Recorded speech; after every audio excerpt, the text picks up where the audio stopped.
በራሱ ስራ ማንም ማዳን አልቻለም።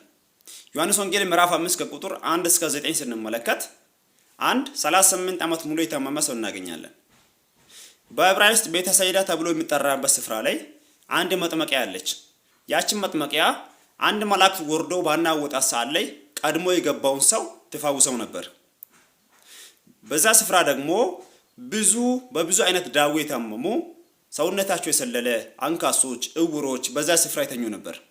በዛ ስፍራ የሚተኙት ወደዛችኛው መጥመቂያይቱ ውሃው በተናወጠ ጊዜ ቀድሞ በመግባት ተፈውሶ ለመሄድ ነው የሚጠባበቁት።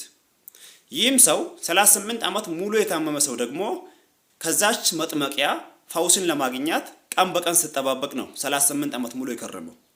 ነገር ግን ኢየሱስ ክርስቶስ ሲሄድ ወደ ብዙዎቹ አይደለም የሄደው።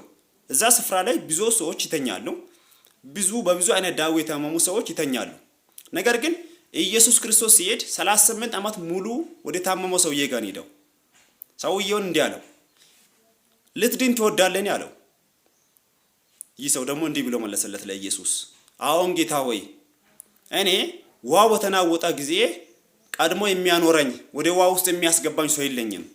እኔም ልነሳ ሳለሁ ሌሎች ሰዎች ቀድሞኝ ይገባሉ ተፈውሶም ይሄዳሉ ብሎ እውነተኛ ንስሐ ገባለት ማለት ነው።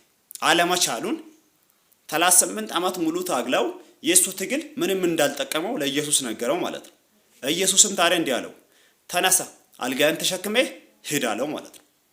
ሰውየውም ደግሞ ወዲያው ዳነ፣ አልጋውንም ተሸክሞ ሄደ ተብሎ ተጽፏል ማለት ነው። ሰውዬ 38 ዓመት ሙሉ ነው የታገለው ከዛ ውሃ ፈውስን ለማግኘት።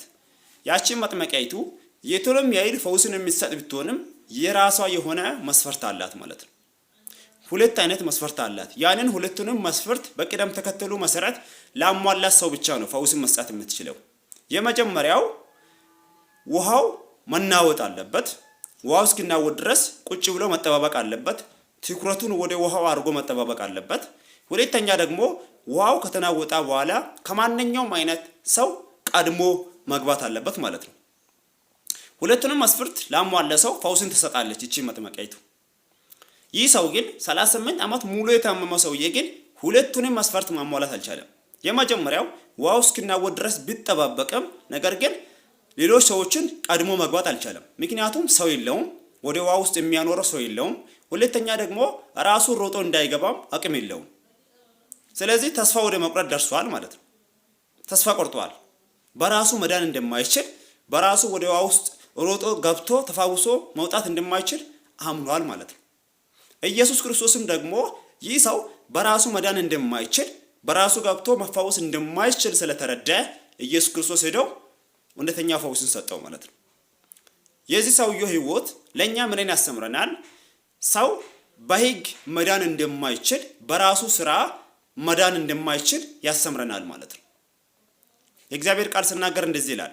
ሮሜ ምዕራፍ 3 ከቁጥር 20 ላይ ይህንም የህግን ስራ በመስራት ስጋ የለበሰ ሁሉ በእርሱ ፊት ስለማይጸድቅ ነው፣ ኃጢአት በህግ ይታወቃልና ይላል። ይህንም የህግን ስራ በመስራት ስጋ የለበሰ ሁሉ በእርሱ ፊት ስለማይጸድቅ ነው። በህግ ስራ ማንኛውም ስጋ የለበሰ የሰው ልጅ መጽደቅ እንደማይችል የእግዚአብሔር ቃል አስረግጦ ይነግረናል ማለት ነው። ይህ ሰው በራሱ ለመፈወስ በራሱ ፈውስን ለመቀበል ብዙ ነው የታገለው። ትንሽ አይደለም። 38 ዓመት ማለት ትንሽ አይደለም። 38 ዓመት ሙሉ ነው ዋጋ የከፈለው። ነገር ግን የሱ ትግል በህይወቱ ላይ ቅንጣት ኃይል ለውጥ ሊሰጠው አልቻለም ማለት ነው።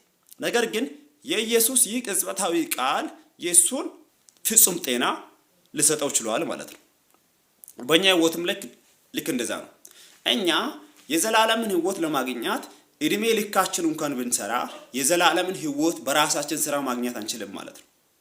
ስለዚህ ነው ይህንም የህግን ስራ በመስራት ስጋ የለበሰ ሁሉ በእርሱ ፊት ስለማይጸድቅ ነው። ስጋ የለበሰ የሰው ልጅ ካለ ማንኛውንም የሰውን ልጅ ያካታል ማለት ነው። በእግዚአብሔር ፊት ስጋ የለበሰ የሰው ልጅ በገዛ ስራው መጽደቅ አልቻለም። ስለዚህ ነው የእግዚአብሔር ቃል ሲናገር ሮሜ ምዕራፍ 10 ከቁጥር 4 ላይ እንዲህ ይላል፣ የሚያምኑ ሁሉ ይጸድቁ ዘንድ ክርስቶስ የህግ ፍጻሜ ነውና ይላል። የሚያምኑ ሁሉ ይጸድቁ ዘንድ ክርስቶስ የህግ ፍጻሜ ነው። በማን? በክርስቶስ የሚያምኑ ሰዎች ይጸድቁ ዘንድ ጻድቃን የሆኑ ዘንድ ክርስቶስ የህግ ፍጻሜ ነው ማለት ነው። በክርስቶስ አምናችኋል።